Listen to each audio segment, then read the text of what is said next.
American plays a role in advocacy and social change. So a lot of these things will be like my own thoughts and how I've been able to process, race and culture throughout my past few years in college, as well as just being able to process what has happened in the past few days in Atlanta. So so this is sort of what I'm gonna be going through. So the intro, some history lessons, the current, and then also a conclusion of like how we can sort of build upon this presentations. So if you are interested in something that I didn't mention, please shoot your questions in the comments, and I'll try and get to them as best as I can, or even post presentation. So first off, who am I? I get this question a lot. So I was born and raised in a town called Calexico, California, right by the Mexican border. And in 2014, I went to University of Michigan, where I eventually graduated with a degree in environmental sciences, as well as two minors in oceanography and Asian Pacific Islander American Studies. And then, but probably in the text from the reservation, you might have read that I didn't really go into environmental sciences for a career, but I actually eventually focused on wanting to go into social work, as well as being able to be active in the social work community and the political community. So some of the things that I've worked at include working and interning at the Mary Turner Center for Advocacy. If you don't know what that is one of the social services centers that State Senator Stephanie Chang helps run and helps lead, so that she can sort of address the needs of her constituents in Detroit. Um, and also, I worked as an AmeriCorps member for Reading Partners Silicon Valleys, where I taught a bunch of students how to read, as well as just sort of organizing volunteers and students, and really building partnerships at the school that I worked at.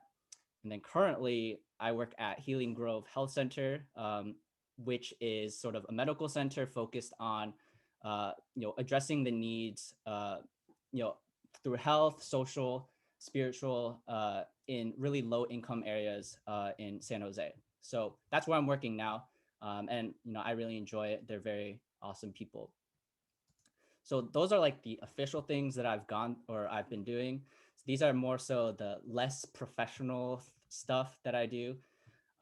So at a church that I go to, Lineage Church, I am a community outreach organizer. So what I've been doing is trying to connect our church members to different volunteering opportunities, trying to teach them about different issues in our community, and also just like informing and educating and empowering them to go out and serve and help out their surrounding community. So like for the picture on the top right, that was like a food box drive that we were able to organize for El Cerrito over in Oakland East Bay. And then bottom right is like a card making thing for the holidays, where we partnered with a domestic violence organization, or at least they help fight against domestic violence, and being able to provide gifts for the holidays. Um, I'm also a Reading Partners literacy tutor, so I essentially teach kiddos how to read, and it's really fun. And then also I am a box disassembling extraordinaire at the San Francisco Marin Food Bank. I got some reputation as being able to disassemble boxes super well. So, and then I can also make mean salmon steaks. So, and then the bottom left picture is me and some other people that I've been able to become good friends with, working at one of the pantries, delivering food to the surrounding community. So how did I get to this point in life? I have a bachelor's degree in environmental sciences, which is barely pertaining to social work, other than maybe yelling at friends to recycle and to minimize their carbon footprint. I've been on food stamps, unemployment. I've had so many quarter life crises in college and even post college slightly. Um, and, at multiple points in my life, I've disappointed my parents. So then what are the main driving factors to putting me where I'm at now? And so I like to call this the Holy Trinity. So the first one is APIA studies. The first time where I was really confronted with the idea of racism and my identity as a Chinese American was through classes that I took at University of Michigan. There were really influential people, teachers, Emily Lawson, Roland Huang, Francis Wong, Ron Aramaki. These were all instrumental figures that sort of exposed the racial injustices and really challenged me to learn more about that and try to make change through these instances. And like I grew up in a predominantly Vietnamese, Indian, and like Black community, as well as a Latino community. So I never had this huge issue of confronting racist remarks to some degree. But going to the Midwest, there was a stark difference in culture and racial demographics. And I think hearing the experiences of other Asian Americans made me question the idea of, what harmony looks like and what race and justice, uh, looks like, and, what I should be doing as a Chinese American specifically. The second thing that sort of is a driving, motivating factor is faith. I guess in the Bible, there's this idea that Christians are to love justice, and I really took that to heart. I've seen problems in the church, in my own life, and seeing a lot of hypocrisy in everyday politics and in religion uh, that really turned me off as a Christian. And so like being able to overturn these negative viewpoints of what religion is, I wanted to sort of be a part of that fraction of a piece of what justice could look like.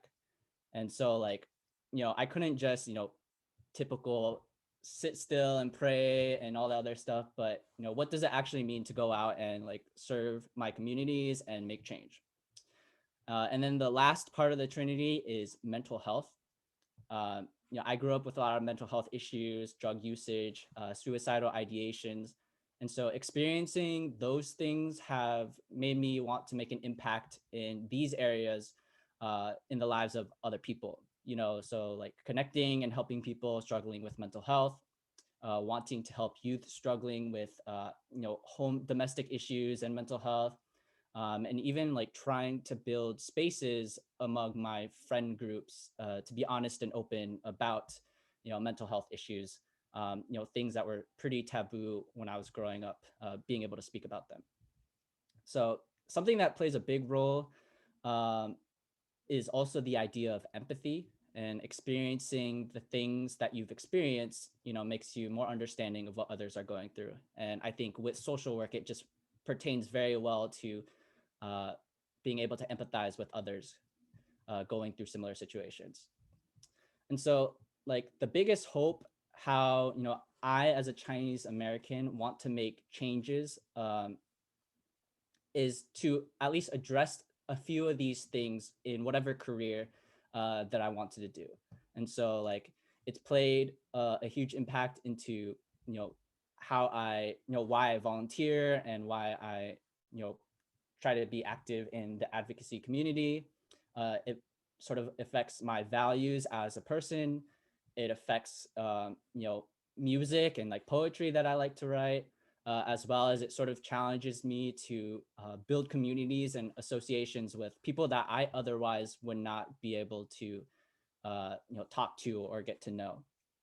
So with all of this in mind, this is how I define activism, which is the ability to utilize one's resources and talents to make meaningful impact in the community. So, I mean, Oxford Dictionary defines it as the action of using vigorous campaigning to bring about political or social change. But honestly, I think my definition is way cooler.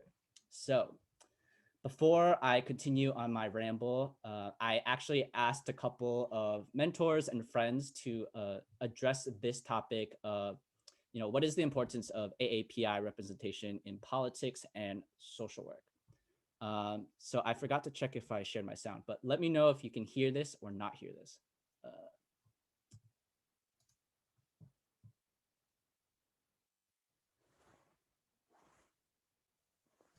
No, let me try something. all right, one moment. Share screen, share sound. Okay, I think I got it. Okay, sounds good.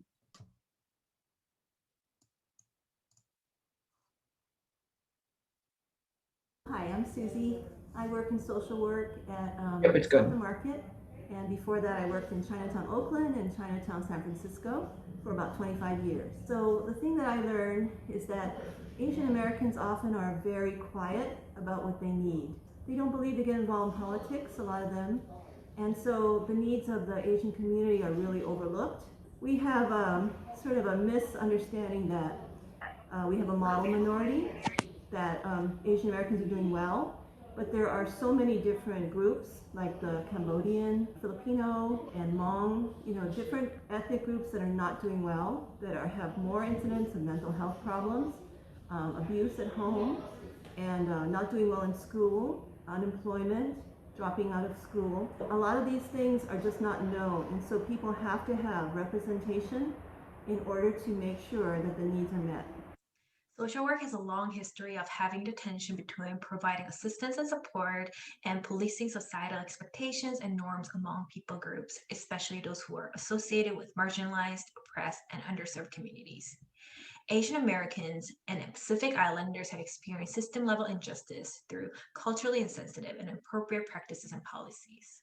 Often, this issue came because one, overall neglect of the system, two, lack of activism. Representation is important because it empowers to advocate and encourages other members to join the movement to increase the sphere of influence. Activism is important as a strategy to bring awareness on issues that may not be a concern to the majority group, but where they can be the allies to support and promote well-being of underrepresented communities, including those of AAPIs. First of all, racism is a non binary issue. It affects all kinds of people, including the Asian American Pacific Islander community here in the United States. Asian Americans experience implicit and explicit forms of racialized violence and trauma on a daily basis. And there's a long history of racism against Asians and Asian Americans. We need to undo these narratives and socio-political structures that sustain and promote them. We need to stand in solidarity with other people of color and minorities. Through taking part in politics and social change, we can seek justice through representation, legislation, community development, and do this not just for us, but for future generations. And as Asian American Pacific Islanders, we need to take part in this. I think that it's important to have people of diverse backgrounds in social work in particular, because we all experience trauma differently, and it's important to be able to address that trauma in a culturally competent way. And the way to do that is to have people from diverse backgrounds, or to learn from those who have had that type of experience. And in doing so, we will be able to help clients better. AAPI representation in politics is important to me because I believe we need leaders and public servants who care about our community and understand its unique needs. As we've seen in the past year, anti-Asian hate crimes and racist discrimination is still rampant in this country. We need this representation in all areas of leadership to further advance the rights of our community. For me personally, it wasn't until I saw leaders such as Andrew Yang, Michelle Wu, and Ted Lieu that I realized that I could also have a place in politics and government. Representation is important for teaching the next generation that their background gives them a unique and valuable experience to move our country forward. Well, at least for the older generation, I think there's a language issue. I think there's not enough people who know what kinds of services they have, especially as Asian American, Pacific Islanders, and it's really only concentrated in areas where there's enough people who want to do that. I think there needs to be a little bit more, but then you have to have the people and the talent and the language skills. I think it's really important to always talk about why social workers need to be involved in politics, and now specifically why Asian Americans need to be involved in social work and in the policy arena. You know, representation really does matter, and to have people who come from the Asian American community, from communities where many of us are either immigrants or children of immigrants or refugees, that experience is just so valuable and important to be able to share both the experiences and also the value set and perspective that others may not have. That we bring a lot of important insights to the table when it comes to policy making, when it comes to social work, when it comes to really just finding ways to make improvements to quality of life for all Michiganders and all Americans. So it's important to have all different types of people reflected both in policymaking and in the organizations that serve the public. I would encourage more Asian Americans to think about getting involved in social work or in policy or in politics. It's a great way to really make a difference for our community and for all of the communities that we reside in. Thanks for listening. Hope everyone's doing well. All right, so hopefully it wasn't that laggy. Hopefully it was good. So now I'm gonna go into sort of the history and just some things that were super impactful to me in the past few years. And the first one will be about Vincent Chin. So the words, "It's because of you motherfuckers were out of work," obviously in a different tone of voice. These were the words of Ronald Ebbins, one of the assaulters of Vincent Chin, who was a Chinese American that was beaten and eventually passed away in 1982 in Detroit, Michigan. So, why did this come up? So Ronald Ebbins and Michael Nitt, related to each other, were increasingly getting frustrated towards the Japanese automotive industry and sort of their competition towards American companies such as Ford, General Motors, etc. And so a bunch of automotive workers from the United States were angry that they were losing their jobs. They were not being able to get an income for their family and support sort of their own sustainability. And so what they thought was that, okay, there's this Japanese person at the club, and he's causing a fuss, and he's getting really angry with us as well as we're getting angry with him, and they decide to follow him outside of the club and then eventually beat him, where 5 days later he died in the hospital. And so there was a lot of outcry and frustration towards the event. And unfortunately, the conviction was only, or the conviction only resulted in a $3,000 fine and then 3 years on probation for what they did to Vincent Chin, who lost his life. And so this sparked a lot of outcry in the surrounding Asian American community. And eventually it was sort of a starting point for Asian Americans to gather and start engaging towards civil rights and really advocating for Asian American rights. So one organization that decided to take on this case was the American Citizens for Justice. So initially the ACLU didn't recognize this as a racial injustice. And so it was up to this new organization to be able to, advocate and prove, that, Ronald Ebbins and Michael Nitt had a racial motivation and a racial hatred for, Japanese Americans. A lot of significant people were a part of this. You may have heard of Helen Zia, who's an Asian American journalist, Lisa Chan, who is a lawyer, Frank Wu, another lawyer, Roland Huang, who was a lawyer as well, an activist, and then also one of my teachers, which is super cool. And this sparked sort of the first time the federal government, or sorry, an organization pushed the federal government to make a civil rights claim on behalf of an Asian American. So sort of before then, there was very few instances of which cases were being taken to court and being successfully proven that they were being victims of hate crimes. Hold on, let me move this over here. So I guess how did that have an impact on me? So it all started with a documentary that I watched during school called "Who Killed Vincent Chin?" Essentially, it was about his life leading up to his death, and then the ramifications that occurred after he was killed. So personally, I was like internally distraught. It really hit home to to me and my family, because my dad was the same age as him, and so who would have known, like maybe if he was in California or if he was in Mexico, my dad could have gone through the same situation and would have been killed for just because of the color of his skin. And so it really brought to the forefront for me to see that Asian Americans were treated equally as poorly as other acts of racism that have been occurring. So like during Jim Crow era, during different other equally horrible situations. I was really familiar with the host, or through that I was like became familiar with the historical impacts of racism, towards other people of color, so African Americans, Native Americans, Latino immigrants.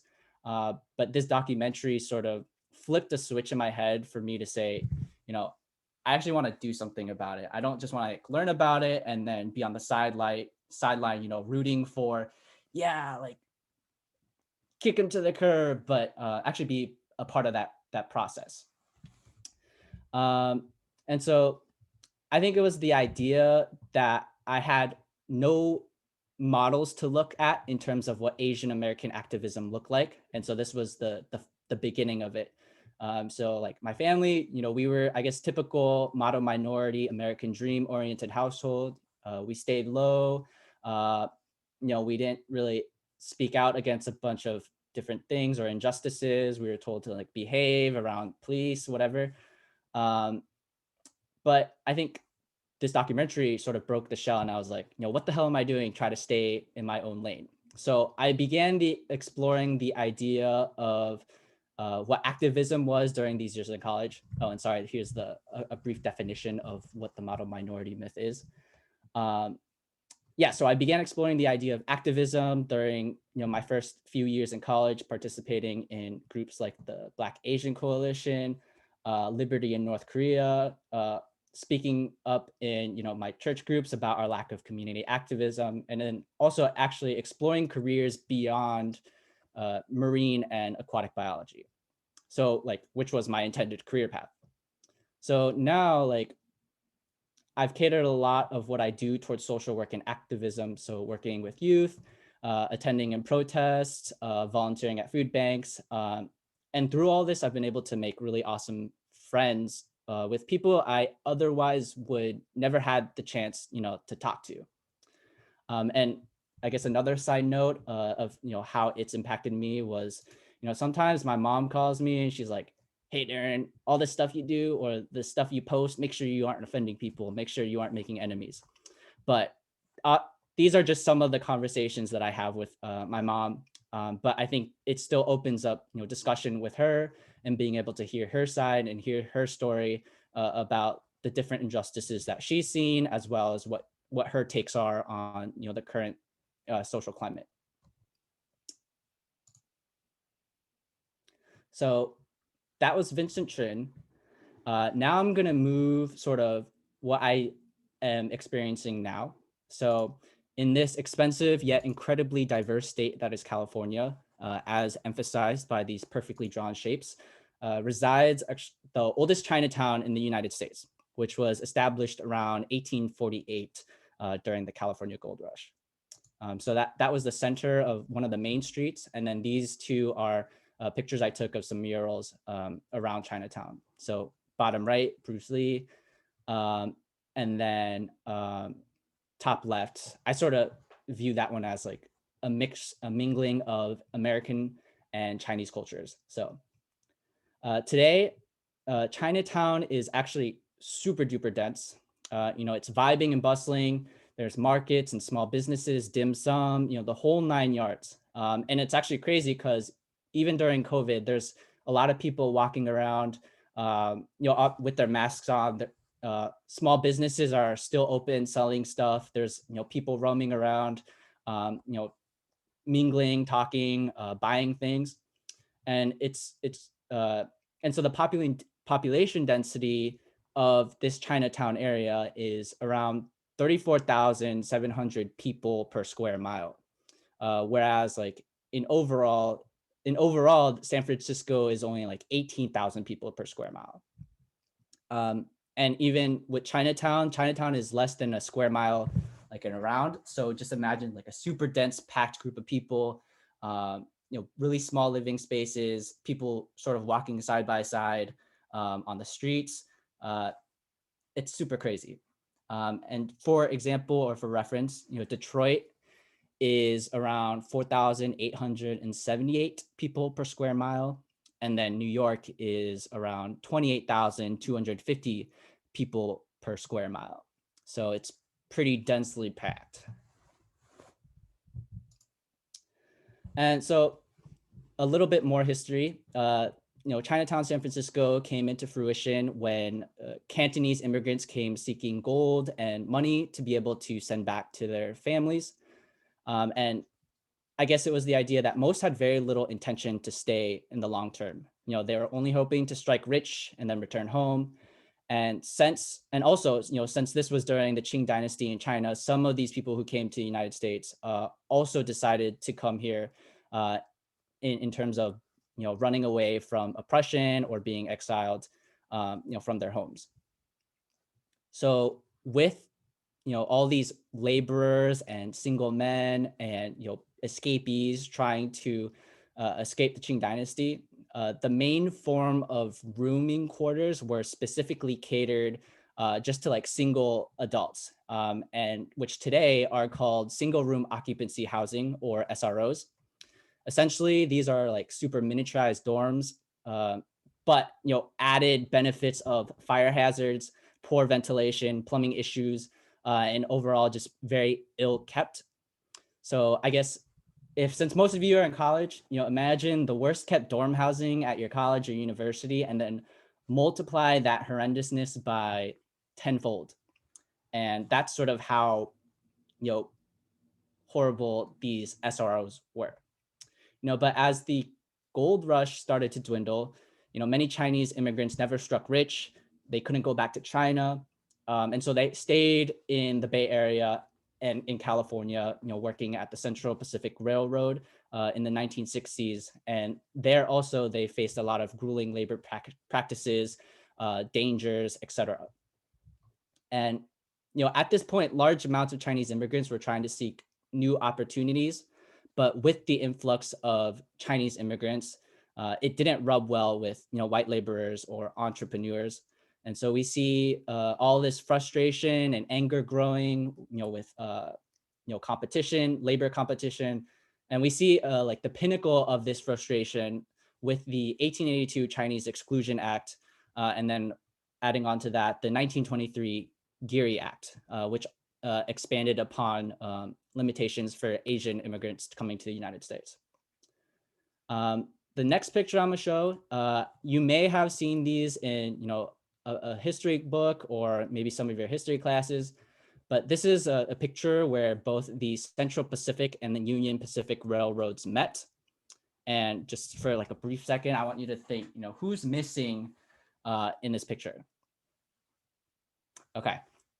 Where are the Chinese laborers? Where are the Irish laborers? Where are the, why are there only merchants and, rich white businessmen who invested in this railroad? So as you can see, the white man did not really like the Chinese man, or even the Irish man. Terms such as chink, Chinaman, coolie, slant eyes, these all rose in popularity when referring to Chinese laborers. And even today, these are slurs and terminology that people use against Asian Americans, Chinese Americans, etc. So while all of this occurred, it's not like Chinese Americans were like, okay, I'll deal with it.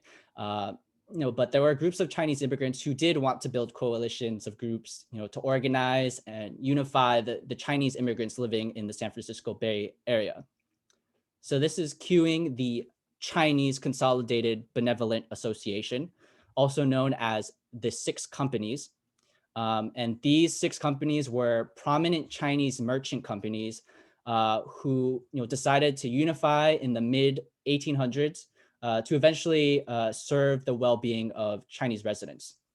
And the idea was that because there are these laborers who had no connections or support in the United States, they unified in order to assist people in the economic and cultural customs that were found in the USA. So some examples were making sure that the Chinese population was being well taken care of. If they were sick, if they needed to connect with families over in China, or if they're into some legal trouble. The six companies were sort of that resource to be able to solve these problems.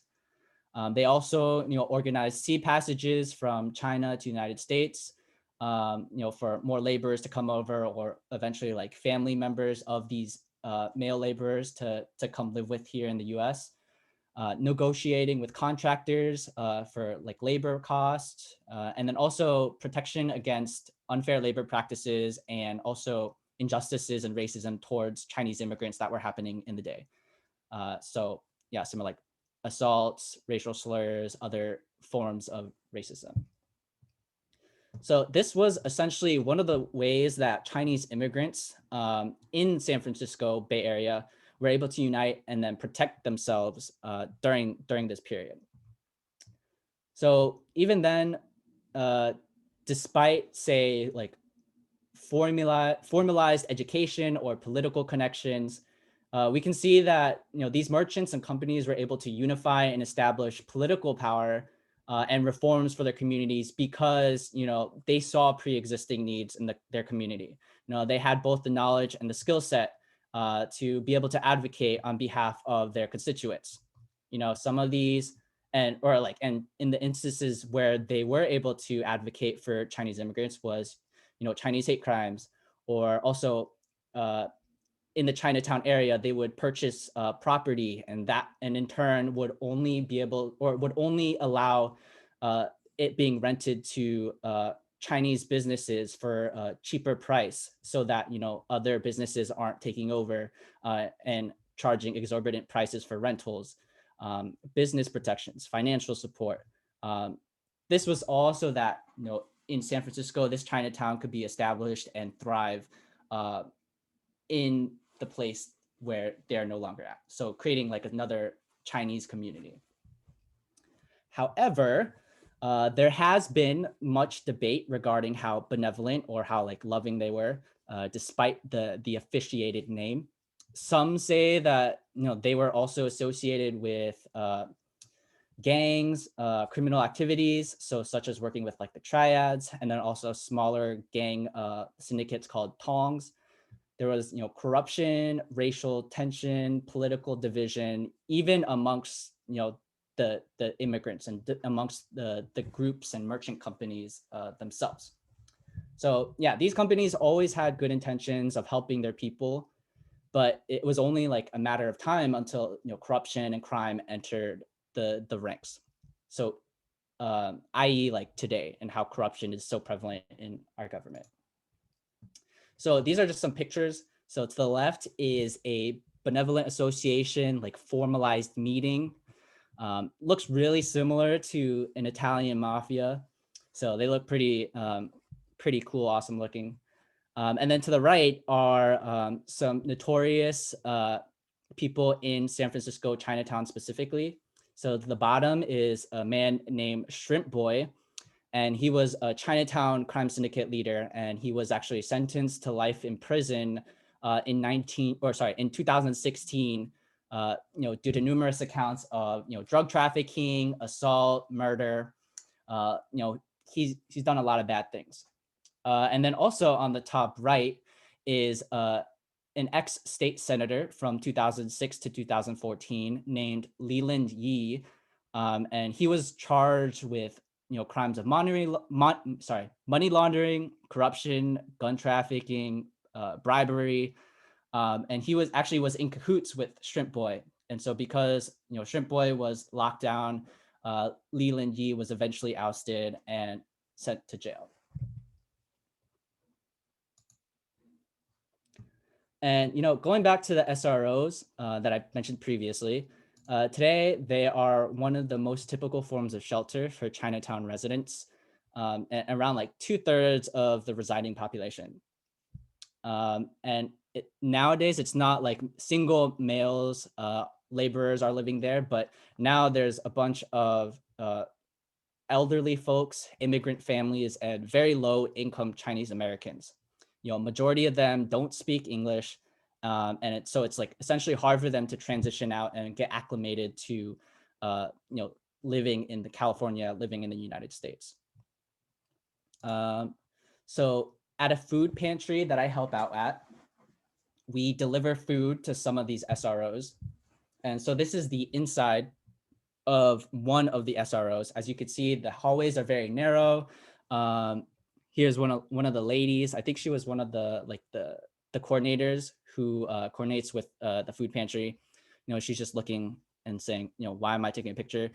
But yeah, very narrow, very sort of old looking, rundown. And much of these people, they carry their rolly carts. They have canes. They walk slowly, and right here in the side is actually stairs, like really steep stairs. And so every day they don't have an elevator. They like walk down, walk up it to go to this food pantry to get food. So why is this like relevant to what I'm speaking about now? So like this is significant because I was reminded of the stark disconnect between my generation, or even like when I was a youth, and the disconnect between my grandparents. I was like ashamed that I couldn't speak Cantonese with my grandma. And so like I always tried to attempt to connect with her through Spanish, spending time with her, helping her with chores. And so this was just like a reminder that, there's a lot of these people in the Bay Area who don't have, family, they don't have connections, they don't have support systems to be able to like live a comfortable life, especially since they're so elderly now. And like in the Bay Area with all the tech, gadgets, cloud servers, a lot of these Chinese Americans or Chinese immigrants are alone and barely get like the support that they need. So that's sort of my experience. And for now, I'm going to talk about the current. It'll be somewhat brief, I think. And I want to talk about a few events surrounding discrimination towards Asian Americans in the past year. I don't think I'll be going too in depth. Some of you may even know significantly more than me, so definitely please feel free to write stuff in the comments and then share anything that I may have missed. And yeah, this will contain maybe charged topics. So a lot of these things that I say are from what I've been processing. And obviously it's okay if we have very differing opinions. So I actually wasn't going to talk about the Atlanta shootings, but because I know for some friends of mine, they may be a heated topic. And my heart hurts for those men and women, and it's definitely a tragic example of gun violence, Asian female fetishization, and then also responses in media and police, and then lastly the polarizing determination of what constitutes a hate crime, or what is allowed to be a hate crime or not allowed to be a hate crime. So yeah, I apologize if you wanted to hear about that, but definitely we can talk about that afterwards. So other areas, how is this playing out? So for example, one example is with Kelly Marie Tran, who is the main voice actor in Raya and the Last Dragon, also in Star Wars. But her experiences with discrimination in the media industry hasn't been very positive. You know, she was critiqued for her role in Star Wars. She was, you know, dealt racial slurs, backlash, and you know all these other things to the point where she stopped being on social media. But you know, with this you know release of Raya and the Last Dragon, she shared a quote, or she said something in a random Hollywood Reporter article that I read. She said, you know, hope for me looks like reminding yourself that to get where you are, you've survived some shit. Um, and this is a great because each of us, you know, whether we identify as AAPI or not, whether we have faced huge defining moments or maybe subtle impressions that we usually disregard, or whether we are familiar with, you know, cultural identities, our sexual identities, and are conscious about our upbringings, these are all parts of the whole to what I personally think is deemed the Asian American experience. So yeah, like each of us have our own experiences that are equally important to what we say as Asian American. Another example, Aquafina, huge fan of her. I listened to her music when I was younger. She's really awesome. But you know, for her, recently she was being bullied and critiqued for her so-called Black vernacular English. But this is how she grew up. She, you know, she grew up in, you know, whatever community, her people, the people that she hung out with, you know, this was just part of her identity, part of, you know, how she grew up. So, and also her experiences as a singer, as a comedian, as an actor, you know, they may be super different from my experiences or even your experiences. But nonetheless, they are equally as, you know, valuable to the Asian American experience and defining what Asian American is. I know it's a little vague, but so I guess identifying as an Asian American is a pretty broad topic. But I think one thing that is super important about that is that we have an ability to empathize with other people of color. And you know, I think that is super powerful. Having such wide experiences, people having such differing degrees of understanding, you know, we as Asian Americans are able to sort of unite and empathize with others in terms of bringing social change. And lastly, with that, I don't want you to misconstrue it as, you know, if all experiences are special, then nothing is special. I do want to re-emphasize that, you know, there are many heritages and cultures in the AAPI community, and you know that there's so much to appreciate about one's own identity, but also being able to appreciate the culture of others. So, what does this? So, with the current social atmosphere, what are we to expect in the future? So there's a neat little organization called Stop AAPI Hate, in which they, from the beginning of COVID, in which the beginning of COVID, they were recording hate crimes towards Asian Americans. So from March 19th, and then this specific study was finished and published on February 28th of this year. And so they studied, or they covered around 3,795 responses, where they analyzed, you know, frequency, location, and just sort of the experiences of these hate crimes, of, you know, the incidences that have been happening recently. So like 35% of people who responded to or who submitted their incidences, you know, experienced it at a business, a local business. Majority of the hate crimes and experiences were due to verbal harassment or name calling. You know I personally experienced being called a chink, gook. Also, like seeing online, like how people treat and talk about Asian Americans, it's very disheartening. But all of these things are so prevalent and concurrent with what's happening in society. So yes, this is like only a fraction of the total incidences that, you know, Asian Americans experience, but it does give a good representative sample of, you know, what is to occur, what usually occurs. And then hold on real quick. If you want to read more on this article, chat. Let's go. go ahead and click that, and then you can read it after the presentation.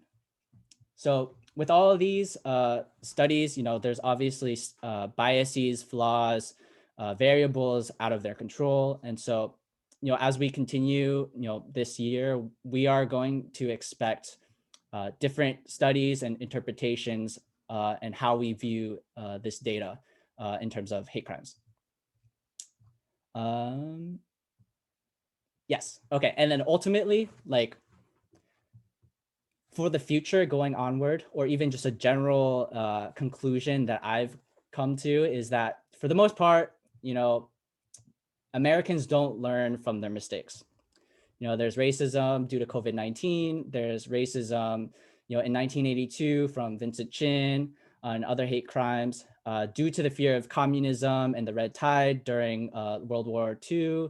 And then even back to the Chinese Exclusion Act, and then also the gold rush. There was, so many Chinese Americans, Asian Americans being discriminated against because of the color of their skin. So racism, I personally think, is inherently a human trait that will not easily go away.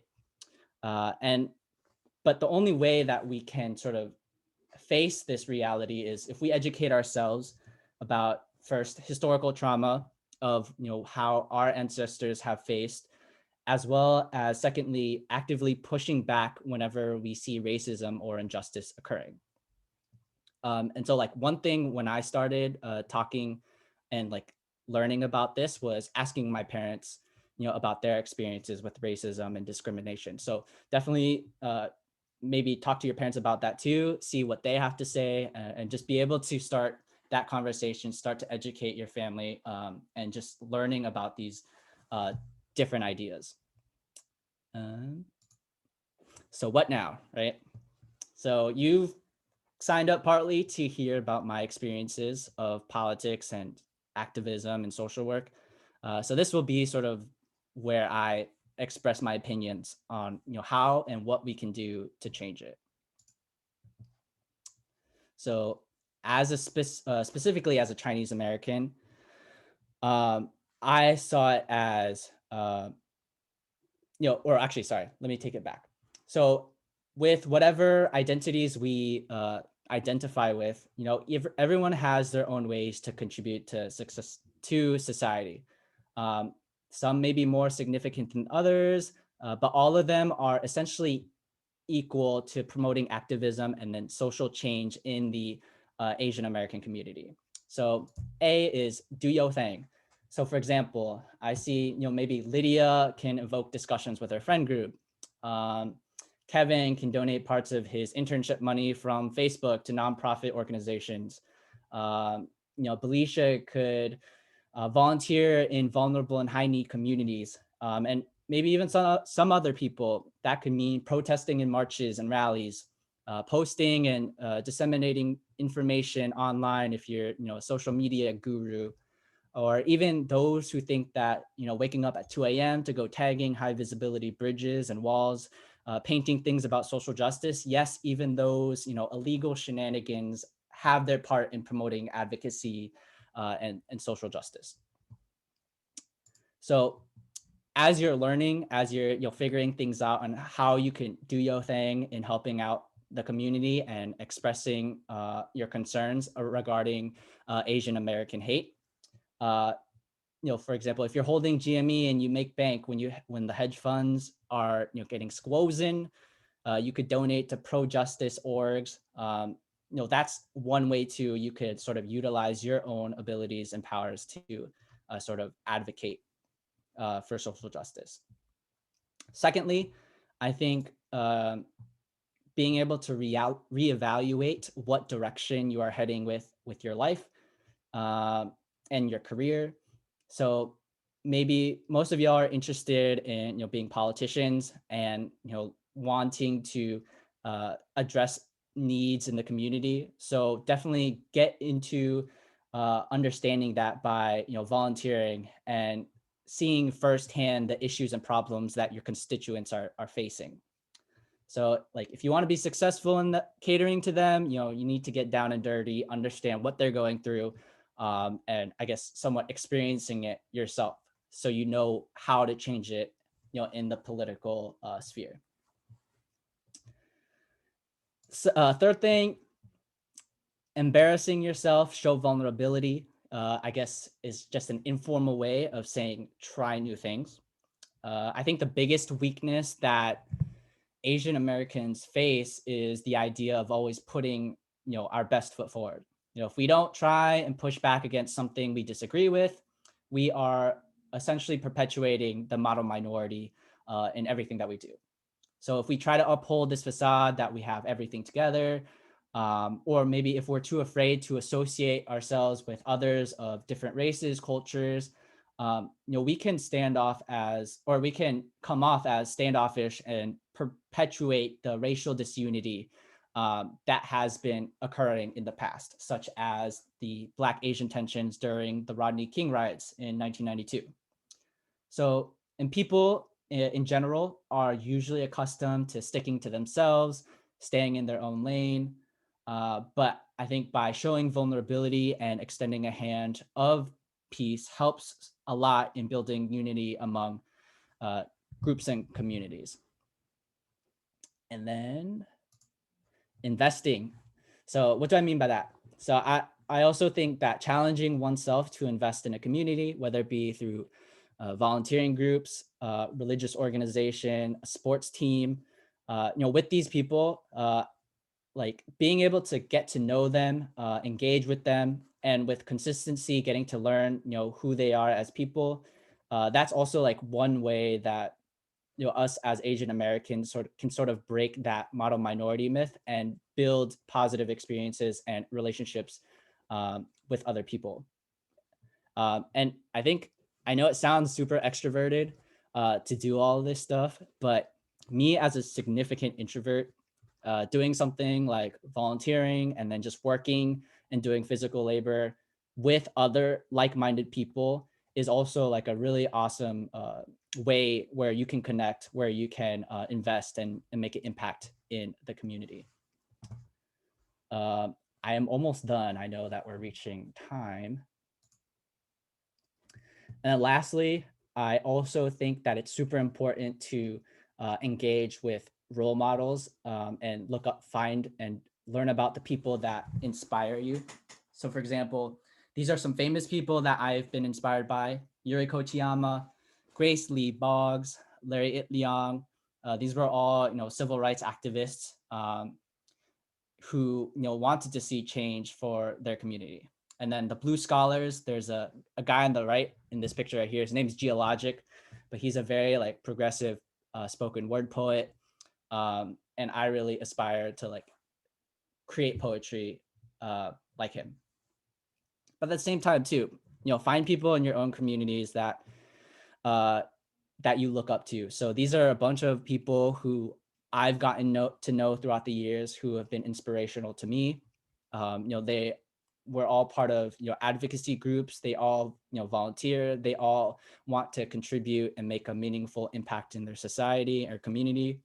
But I think being able to talk to them, pick their minds, work with them, that's all really important in developing, how to address social injustice and learning from what they have to say.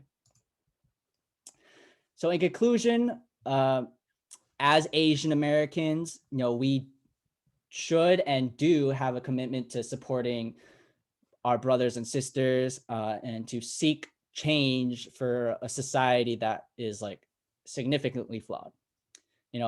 Both the big things, the small things, being in politics, being in social work, volunteering, donating stuff. All these are just a few areas in which, activism occurs and how, Asian Americans can challenge and call out injustice that's going on. So as you understand like more of your own generation and what you're facing, as you converse with other generations and hearing about what they've faced, really engaging and discussing, that's the only way that we can empathize and engage and start dismantling social injustice and the misconceptions about Asian Americans. So like, just go ham. Don't worry about what others say about you. Don't let fear get to you. Be patient, compassionate towards others, and most importantly, like engage and be consistently present in whatever community that you're in. So that is my presentation. I thank you for listening. And if you want to link up, feel free to hit me up on my email or my LinkedIn. Also, if you have questions now, I am willing to take questions. Also, I have some questions that were mentioned previously. So Thank you so much, Darren. This was an excellent presentation, and Ladder can't thank you enough for the hard work that you've put in doing this. So again, thank you so much for this. There are a few questions on Ladder on the platform actually. So Belicia actually had a question, and that was, how have you combined your studies in environmental sciences with your interest in politics and your ongoing AAPI work? Mm-hmm. Yeah, that's definitely something I think about a lot too. I view it as more so my college experience is what developed me to be the person that I am today. So beyond studying, invertebrates, beyond studying ecosystems, the process of studying, being diligent, disciplined is how, I translate all of this work into social work and activism. Also, I think it's really nice to, when you're doing food related stuff or environmental related stuff, to like hop in and share like the knowledge that I've learned in like supporting and volunteering. So hopefully that answers your question a bit, Belicia. Cool. And Yeah, then for sure. That's definitely great. we have another question from Sylvia is, as someone focusing on social work and advocacy, what would you suggest doing to decrease anti-API sentiment in both our local communities and social networks? Mm-hmm.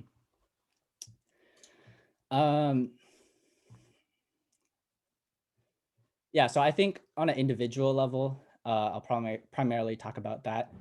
I think consistency in making your presence known is something that's super important in terms of decreasing anti-API sentiment and like engaging communities and networks. So I don't mean by like being obnoxious on social media or like on the streets, but I think bringing up difficult questions in social circles, and then also giving a listening ear to those who are different from you but have equally disparaging experiences. So like, talk with others who have experienced racism. Maybe if someone is struggling with mental health, provide a lending ear so that they're able to sort of, find peace in what they're going through. I guess there's like a lot of ways to sort of address that, but I think ultimately it comes down to consistency in whatever you're doing and making sure that you're following through with steps and plans that you want to make. So hopefully that makes a little bit of sense, Sylvia. Perfect. Yeah. Last question here we have from Lydia is, how do you feel like people of color can constructively support each other, especially with the rise in cases of hate crimes and racist attacks? Oh, that's a tough one. Let's see.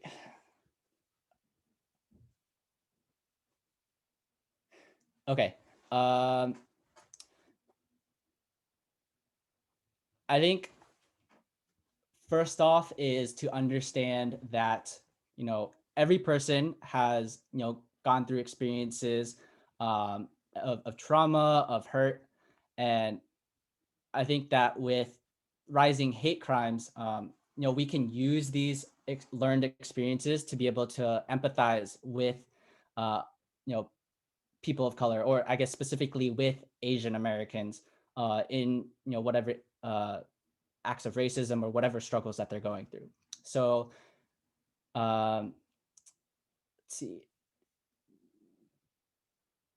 Yeah, so I guess it goes back to consistency too.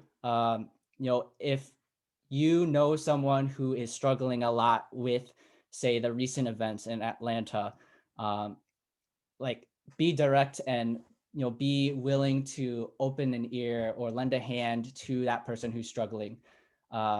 I think building connections in a time of hurt and in a time of need is super vital for both the healing process as well as building like cross-cultural connections, and really dismantling sort of the divide between different people of color. So that's what I can think of right now. Perfect. Thank you so much, Darren, and thank you everybody for joining in for today's session with the ladder. And Darren, again, this is amazing, and definitely you were very inspirational in your presentation and told us, to still be hopeful and to fight positively towards, API crimes and everything. So, and ways for us to network for sure. So thank you so much. Belicia, do you have anything to say?